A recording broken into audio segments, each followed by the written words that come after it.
Ladies and gentlemen, good morning, and you're so welcome for the announcement of this year's Nobel Prize in Physiology or Medicine. My name is Thomas Perlman, and I'm the Secretary General of the Nobel Assembly. I will first read the announcement in Swedish, followed by English. We will then, as usual, present some background to the prize and open up for questions. Nobelförsamlingen vid Karolinska Institutet har idag beslutat att Nobelpriset i fysiologi eller medicin år 2025 ska delas lika mellan Mary Brunkow, Fred Ramsdell och Shimon Sakaguchi för deras upptäckter rörande perifer immuntolerans. The Nobel Assembly at Karolinska Institute has today decided to award the 2025 Nobel Prize in Physiology or Medicine jointly to Mary Brunkow, Fred Ramsdell, and Shimon Sakaguchi for their discoveries concerning peripheral immune tolerance. Here are the three laureates. Mary Brunkow was born in 1961 and received a PhD from Princeton University in the United States. The work for which she's awarded was performed at the biotech company Celtech Kairoscience in Bothell, Washington. She's currently a senior program manager at the Institute for Systems Biology in Seattle. Fred Ramsdell was born in 1960 and received a PhD in 1987 at the University of California in Los Angeles. The work for which he's awarded was performed at the same biotech company, Celtech Kairoscience. He's currently a scientific advisor at the company he himself founded, Sonoma Biotherapeutics in San Francisco and in Seattle.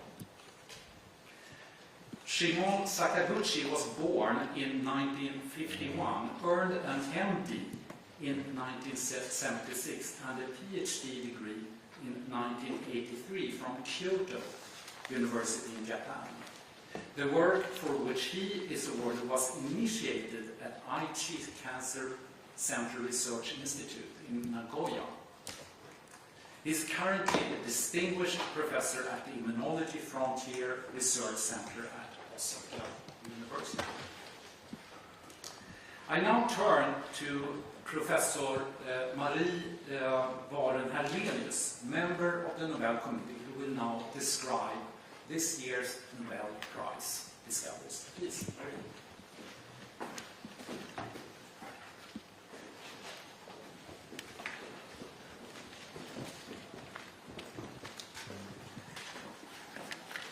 This year's Nobel Prize in Physiology or Medicine relates to how we keep our immune system under control so we can fight all imaginable microbes and still avoid autoimmune disease. Let me explain. We are constantly exposed to a myriad microbes, and our immune system has developed to protect us from them. To detect all different varieties of microbes, existing ones and ones that may come, specialized cells in our immune system, the T cells, have receptors. We can form billions and billions of these receptors, all with different shapes that bind to different proteins. The T cells help us fight infection, and without them we cannot live long. Among all this diversity, some T cells receptors will unavoidably recognize proteins and structures in our own bodies, so-called self-reactivity.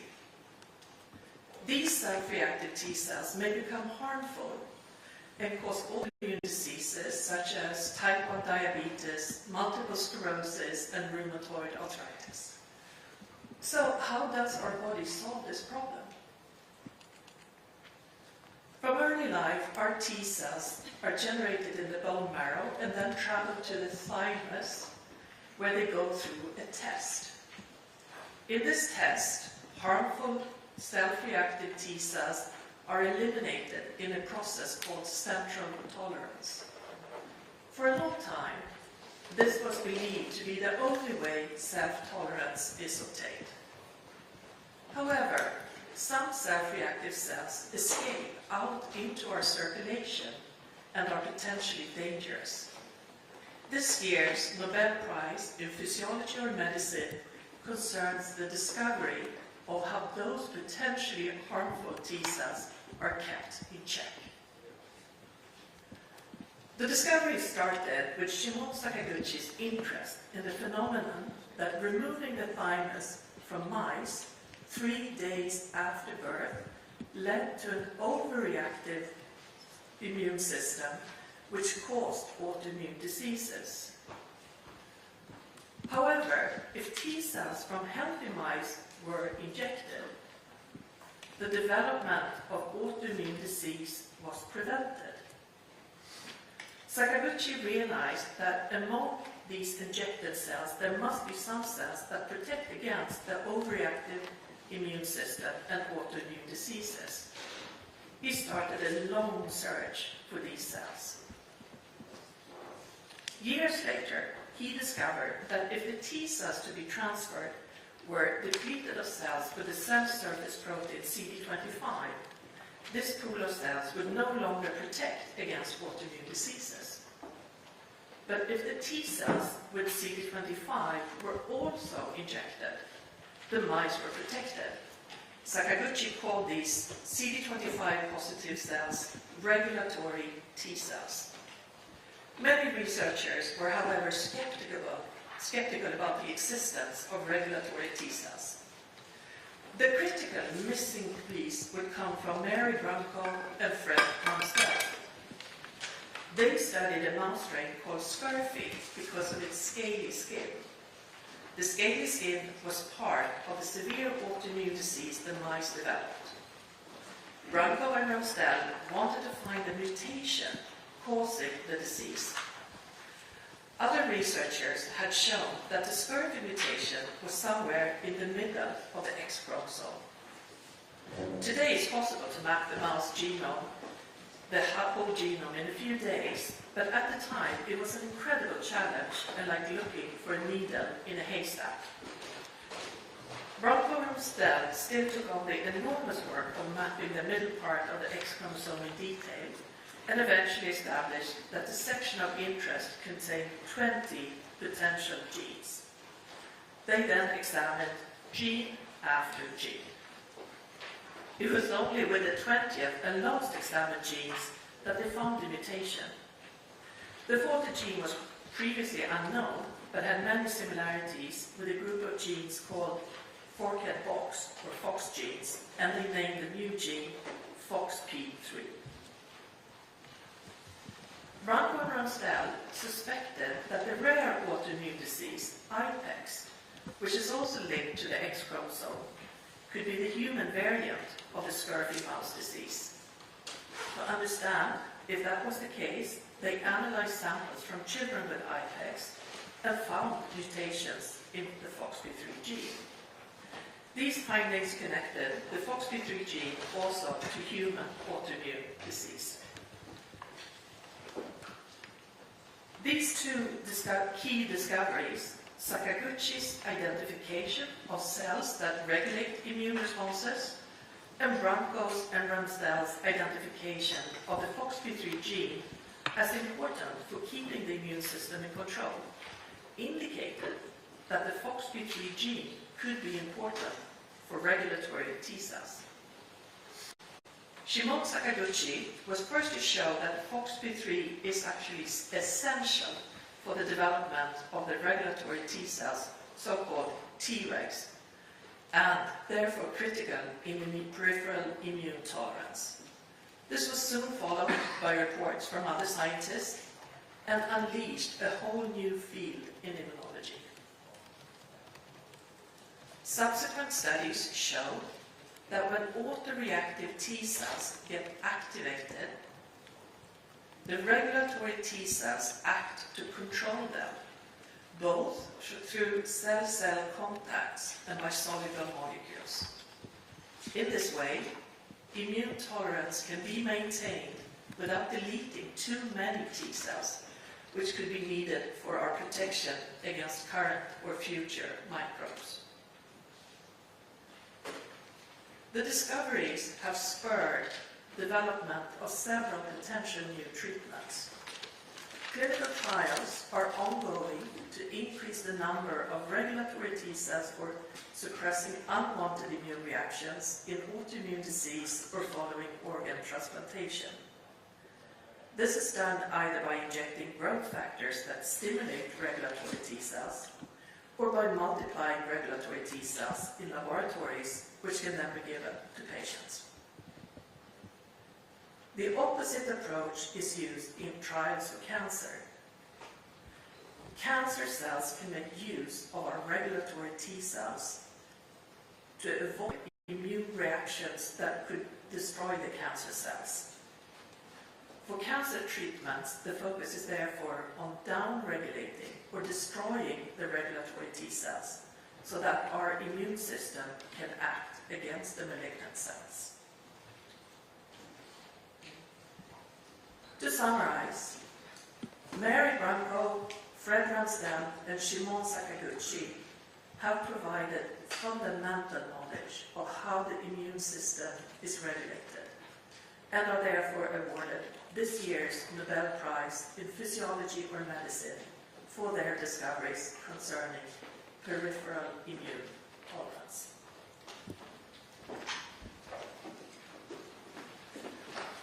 Thank you, Marie. So with that, I would like to open up for questions. So please raise your hand and maybe say your name. Any question? Here we have one question.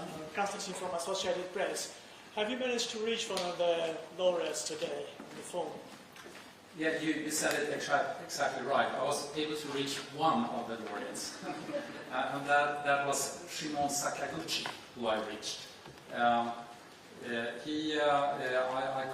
got hold of him at his lab, and he sounded incredibly grateful, expressed that it was a fantastic honor, and he was quite taken by the news.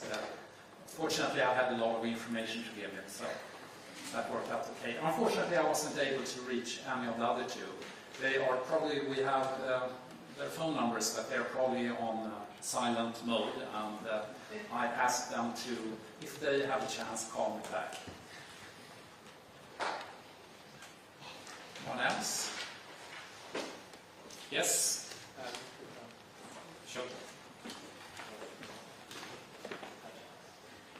Could you please say something about the concrete treatments that are based on this year's findings?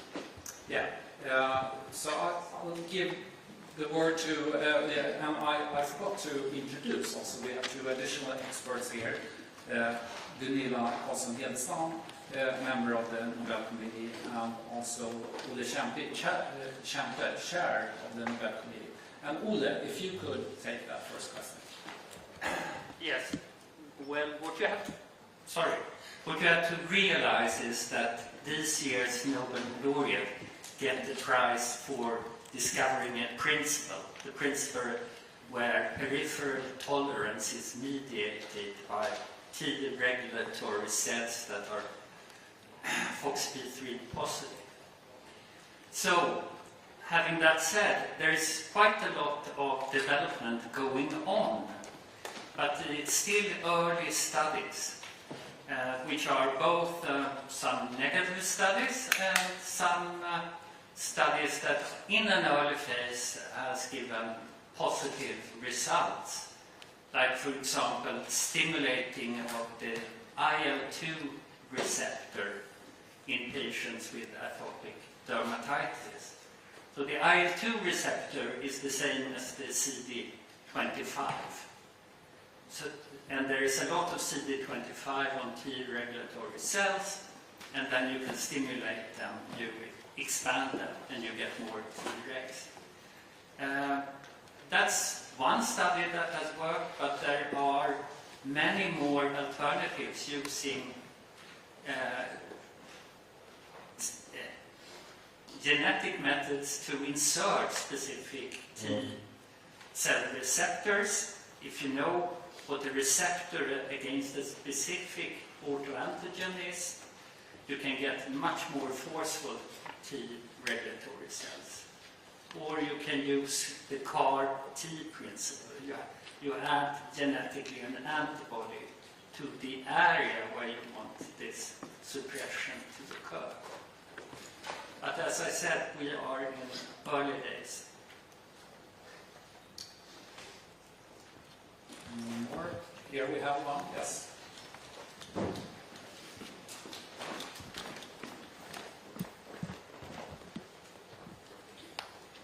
Hello, Bob Maciejewski from the Polish television. I want to ask, because as you mentioned, this year's prize, not unlike last year's, goes to what you would call fundamental research that furthers our understanding of physiology and medicine, and then later finds its practical applications. Why does the Nobel Committee decide to once again emphasize this area, this kind of research, as fundamental in science? Thank you very much. Maybe I could just briefly answer that. This is a prize in physiology or medicine. And as you say, I mean, they're tightly connected because physiology knowledge leads to medical treatments. And actually, as Ulle mentioned, there's a lot going on. There are currently over 200 clinical trials involving regulatory T cells. And it starts there. But you're absolutely right. This is a prize for a fundamental new discovery and understanding. And it's a mix of that. We don't deliberately take a decision that this year it's going to be this or that.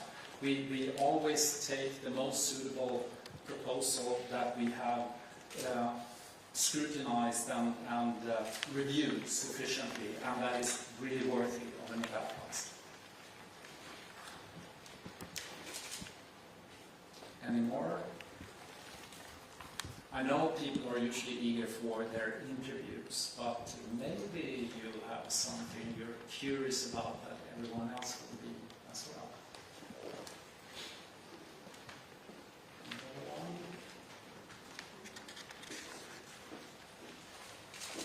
Doesn't seem so. Then we thank you very much for coming, and those of you who have planned interviews are welcome to find your location, and we will help everyone as rapidly and fast as we can. Thank you so much.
you.